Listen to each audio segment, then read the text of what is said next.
the skeleton coast for a reason. Hundreds of shipwrecks, thousands of bones buried under the dunes. A place so inhospitable that even the locals don't stay long. But I did. I stayed too long. My name is Evan Reynolds. I'm a wildlife photographer by trade. But more importantly, I've always been a seeker. I seek the untouched, the forbidden, the wild. And that's how I ended up in Namibia, on a 3-month contract for a documentary crew filming life along the Skeleton Coast. It sounded perfect, remote, mysterious, beautiful. But nothing prepared me for what I found there. We were a 5-person team. Myself, Logan the sound guy, Sarah our assistant producer, Jens the drone operator, and Mark, the lead filmmaker. Mark was obsessed with desolate places. He kept saying this project would capture the soul of isolation. And trust me, the Skeleton Coast had soul, but it wasn't human. We set up near one of the oldest shipwrecks, half buried in the sand, leaning like it had been trying to crawl inland. The place was eerie. Fog rolled in unexpectedly, and the ocean roared like it was mourning something. A few miles from the wreck, Logan found a weird structure. A stone circle, too perfect to be natural. In the center, a totem made of whalebone and rope. Someone, or something, had made it. Sarah was creeped out immediately. She said she heard a voice whisper her name when she touched the bone. Mark told her to stop being dramatic. But later that night, while reviewing footage, we all heard it. None of us had recorded that. Things escalated quickly after that. First, the fog wouldn't lift. It settled thick and cold, even when the weather report showed clear skies. Then Jens, our drone guy, went missing.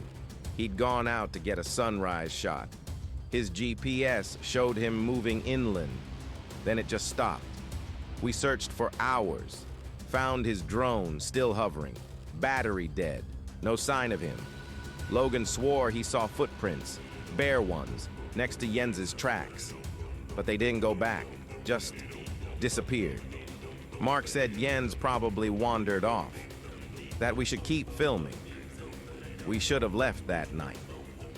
We relocated further north, set up camp near an unusual rock formation the locals called Mukwanama, the Devourer. They believed spirits guarded this part of the coast, angry spirits. While exploring, I fell into a sinkhole, more like a hollowed-out cave under the sand. Inside was dry, ancient, and filled with symbols I didn't recognize. Crude carvings, spirals, eyes, a figure etched over and over, a hunched thing with long arms and no face. Then, I heard breathing behind me. When I turned, nothing. But the sand moved on its own, like something had just slithered away beneath the surface. Back at camp, we began hearing voices in the night. They weren't in English. They sounded guttural, ancient. Sarah started talking in her sleep, saying things she didn't remember, words she didn't know. Logan caught footage of someone walking outside the tents at 3:07 a.m. We were all inside, but the figure, tall, pale, hunched, was real. That morning, Sarah was gone. No signs of struggle, just her pendant in the sand. Mark insisted we press on. I started to suspect he wanted something to happen, and I was right. Mark believed in the legend of the Sand Watcher, a Namibian myth about an ancient desert spirit that devours those who trespass. He'd read about it in old colonial journals.